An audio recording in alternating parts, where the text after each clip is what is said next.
دشمنوں کے نرغے میں گرے ہوئے ایک نوجوان کی داستان شجاعت، جس کے لیے ناموس وطن کی حفاظت نقد جان سے بڑھ کر عزیز تھی۔ یہ ایک ایسے نوجوان کی ہنگامہ خیز زندگی کی سرگزشت ہے جو اپنے ملک کی سرحدوں کی سلامتی کو یقینی بنانے کے لیے دشمن ملک کے شاطر ہندوؤں کی سازشوں کو ناکام بناتا رہا، دشمنوں کو ناکو چنے چبواتا رہا۔ سازشی ذہن رکھنے والے ہندوؤں کو ان کی غاصبانہ فطرت کی فصل کاٹنی پڑی۔ آگ جلتی رہی، خون ابلتا رہا اور وہ اپنی مجاہدانہ شان سے آگے بڑھتا رہا۔ جو ہاتھ اس کی جانب بڑھا کٹ کے رہا۔ دشمنوں کی ہر چال خود انہی کے لیے شہ مات بنی۔ محترم جناب اقبال کاظمی صاحب کے قلم سے نکلا ایک شاہکار ناول سرفروش مجاہد انگارے۔ کہانی کی طرف بڑھنے سے پہلے آپ سے گزارش ہے کہ چینل کو سبسکرائب کر کے ساتھ میں موجود بیل آئیکن پر کلک کر لیں تاکہ جیسے ہی نئی قسط اپلوڈ کی جائے فوراً آپ تک پہنچ جایا کرے۔ چلیے کہانی کی طرف چلتے ہیں۔ فوجی قافلہ پہاڑوں میں بل کھاتی ہوئی سڑک پر ہماری نگاہوں سے اوجھل ہو چکا تھا۔ ہم پہاڑی سے اتر کر غار میں آ گئے۔ کمانڈر عثمان نے فوراً ہی ٹرانسمیٹر پر ہائی کمان سے رابطہ کیا اور ان فوجی قافلوں کے بارے میں اطلاع دی۔ ہمیں اطلاع مل چکی ہے۔ دوسری طرف سے جواب دیا گیا، ان قافلوں کو گزر جانے دیا جائے اور اس وقت تک کوئی کارروائی نہ کی جائے جب تک ہائی کمان سے حکم نہ دیا جائے۔ کمانڈر عثمان دیر تک باتیں کرتا رہا، پھر میری بات بھی کرائی گئی۔ اس وقت مجاہدین کی کئی تنظیموں نے ایک مشترکہ محاذ قائم کر رکھا تھا جس کا سپریم کمانڈر نور غنی تھا، اور اس وقت وہ خود ٹرانسمیٹر پر موجود تھا اور مجھے پہلی بار اس سے براہ راست بات کرنے کا موقع ملا تھا۔ اس نے میرے کام کی تعریف کی۔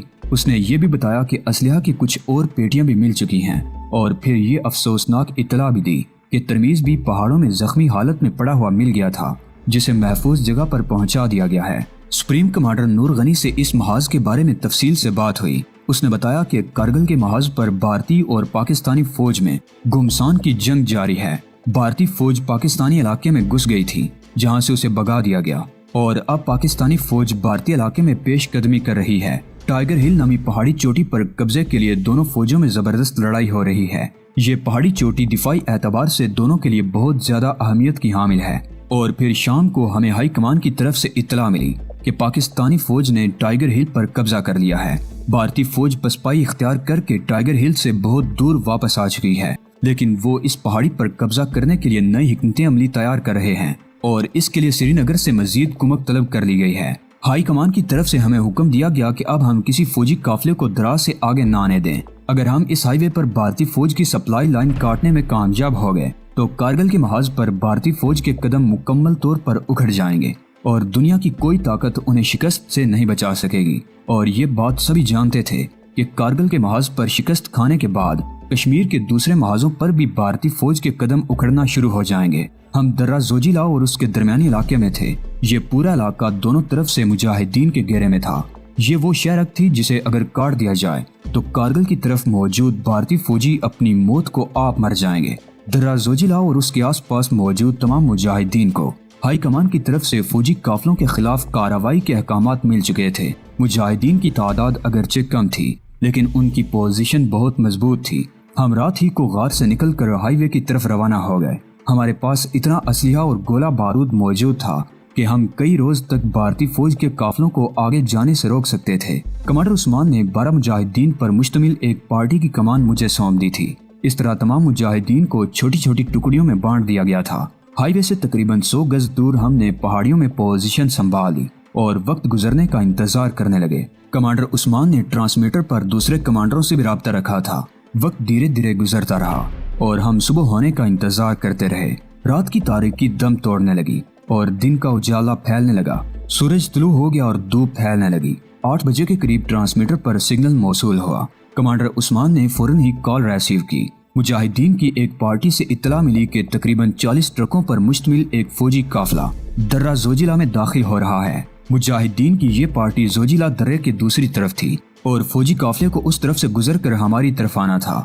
ہم سے آگے دراز کی طرف مجاہدین کی دوسری پارٹیاں بھی مورچے لگائے بیٹھی تھیں۔ ہمارے حملے کے بعد فوجی ٹرک اگر واپس جانے کی کوشش کرتے تو درہ زوجیلا کے دوسری طرف موجود مجاہدین کی پارٹی ان کا راستہ روک لیتی۔ ہمیں زیادہ دیر انتظار نہیں کرنا پڑا۔ 1 گھنٹے بعد ایک جیپ نظر آئی جس پر آگے لائٹ مشین گن نصب تھی۔ اس کے پیچھے ٹرکوں کی طویل قطار تھی۔ بعض ٹرکوں پر ترپال پڑے ہوئے تھے۔